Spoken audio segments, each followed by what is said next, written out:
if you want to play that so people know what it is we're talking about here. Okay. You're a boy who has ever been dumped by your girlfriend for seemingly no apparent reason, and you're looking for answers. This is what happened. Okay, this is you guys. You guys are in a happy relationship, and now all of a sudden you have one simple, fixable problem. For this example, we're going to use no good morning text. And your girlfriend who loves you, she's really happy with you. She comes to you and she tells you, she's like, hey, do you think we could start doing good morning texts? Like, it'd mean a lot to me if you text me good morning. So you, her loving boyfriend, agree to give her good morning texts. Yeah, if we want something, we should have it. Damn it. End of story. But something happened, and for whatever reason, you stopped giving her good morning texts. So now we have a bigger problem. She now thinks that you don't care enough about her to send her good morning texts, even though she asked. But she's going to be like, you know what? This is still kind of a small problem. I'm just going to remind him. She reminds you. You're like, oh my gosh, that's right. I did agree to that. Okay, I will text you good morning. Unfortunately, though, you didn't follow through again. Now we have confirmed that you do not care enough to text her good morning, even though this is a simple, fixable problem. This is now a big problem. So now your girlfriend, who has never picked fights before in her life, starts picking a bunch of little fights about all these different things because she believes that you do not care enough. Through all of these picking fights with you, though, she still loves you and likes you enough to want to be with you, even though you guys have all these little problems now. Until one day, these become unattractive to her. She's going to realize that all of these little things that you do that remind her that you don't care about her enough are unattractive. And so now the problem is not these things.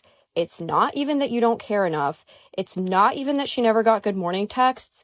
It's that she literally does not like you anymore. Does not like you. Now, unfortunately, she has to break up with you. And then you're going to ask her why. And she's going to list out all the reasons why she has to break up with you. And you are going to say, no, you should not break up with me because of those reasons, because from now on, I am going to do all of these things. And you will never have to worry about me never doing these things again because I'm going to do them every single day.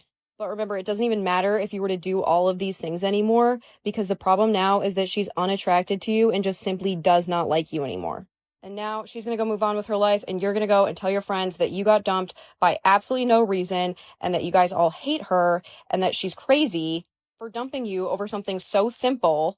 When in reality, she never dumped you at all. This was a slow-moving process that eventually led to the final reason, and you weren't dumped. You probably actively chose not to give her what she said she needed, and now you guys aren't together anymore. Sorry. I'm just going to break that whole video down into 11 steps. And the reason being, customers also break up with vendors in a similar way. Now, before I get into how this works on the business side of things, I'm just going to go ahead and throw this one out there. If you're a guy and some girl comes to you and asks you to send her good morning text every single morning, my recommendation, don't agree to that.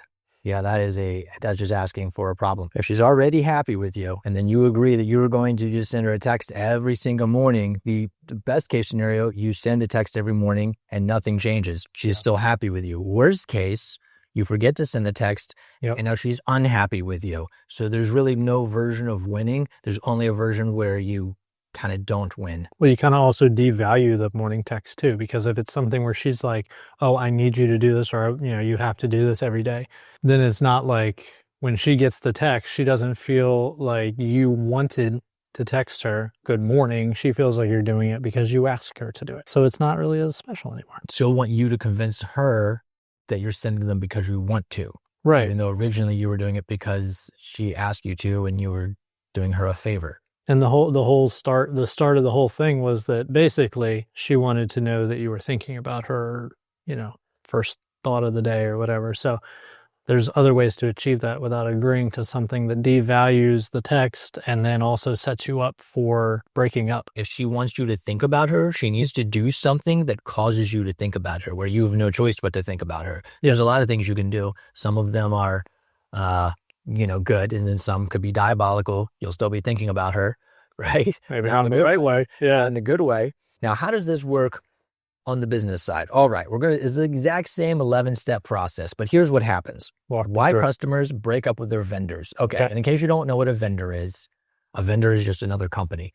So in our case, the customer would be a commercial client and the vendor would be us, a commercial company. So 2 companies, one's the client, one's the vendor. So let's go through this 11 step. Okay, the customers ask for exceptions to a company's standard workflow. We had let's call it a partner of sorts.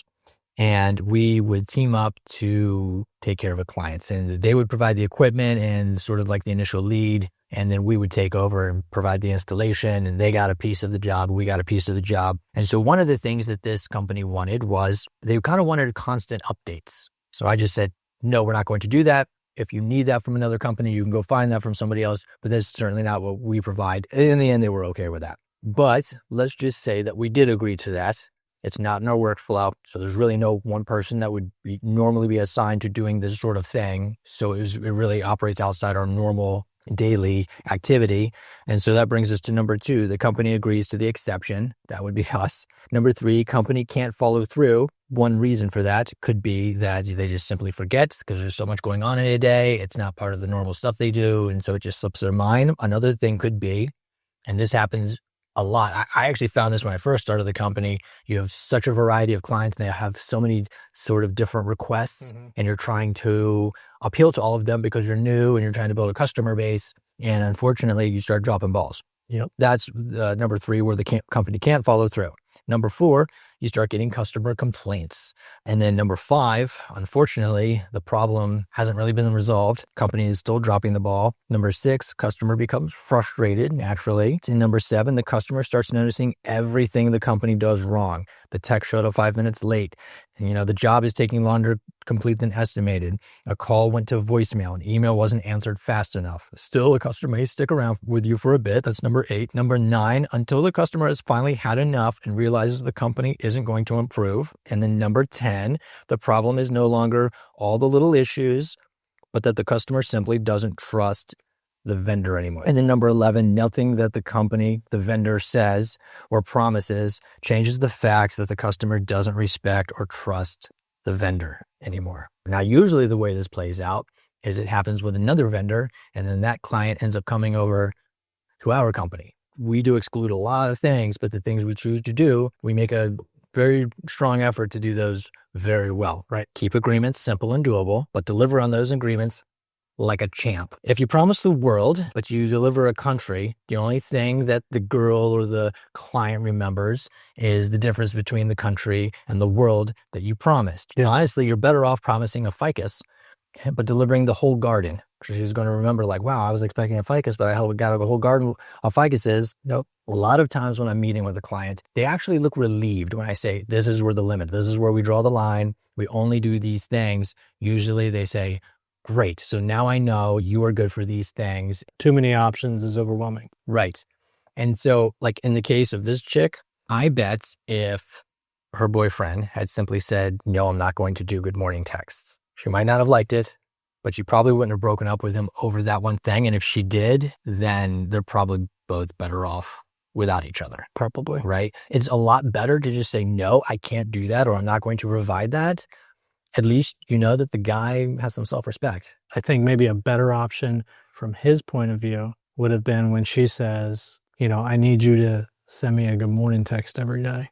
Instead of agreeing to that, say, hey, I might not be able to agree to sending you a good morning text every day, but I will text you when I'm thinking about you. Oh my God, I want that so bad. And I think she would have enjoyed that a lot better. And if you enjoyed this video, like it so we know, and share it so your friends know. Bye. Oh, that's a good audio. Do my check on you. Mic check. Ooh, coming in loud and clear.